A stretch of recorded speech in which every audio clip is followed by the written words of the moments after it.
নমস্কার বন্ধুরা। শ্রাবণ মাসে বাবা ভোলানাথের কাছে একটাই প্রার্থনা, তিনি যেন সকলকে সুস্থ রাখেন, সকলের মনোবাঞ্ছা পূরণ করেন। সোশ্যাল মিডিয়াতে অনেকেই শ্রাবণ মাসে মেয়েদের সবুজ চুড়ি ও বস্ত্র পরা নিয়ে হাসাহাসি করছেন। আমরা না জেনে অনেক কিছু মন্তব্য করে ফেলি।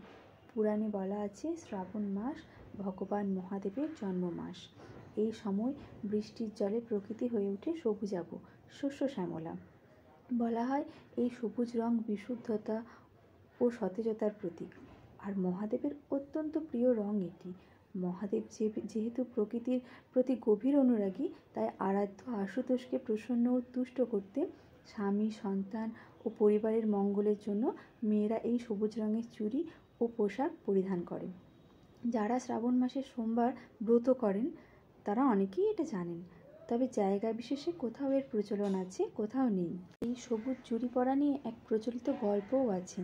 কোনো এক সময় অভিশাপের কারণে দেবী পার্বতী শিবের কাছ থেকে আলাদা হয়ে গিয়েছিলেন, কিন্তু তারপর দেবাদিদেবকে পুনরায় ফিরিয়ে আনতে এই শ্রাবণ মাসে দেবী পার্বতী কঠোর উপবাস পালন করেন। সেই সঙ্গে হাতে সবুজ চুড়ি পরেছিলেন তার ভালোবাসা ও ভক্তির প্রতীক হিসাবে। এদিকে পার্বতীর এই প্রচেষ্টা সম্পর্কে কিছুই জানতেন না ভগবান শিব। তিনি বনে বনে ঘুরে বেড়াচ্ছিলেন।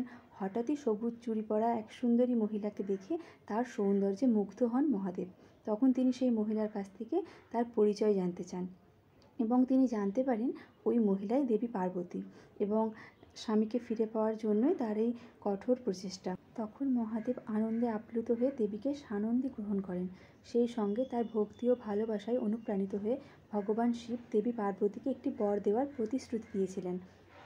পার্বতী তখন বলেছিলেন যে সমস্ত বিবাহিত মহিলারা শ্রাবণ মাসে সবুজ চুড়ি পরবে তারা যেন তার মতোই সুখী ও সমৃদ্ধ বিবাহিত জীবন লাভ করতে পারে। ভগবান শিব বর প্রদান করে তার ইচ্ছা পূরণ করেছিলেন।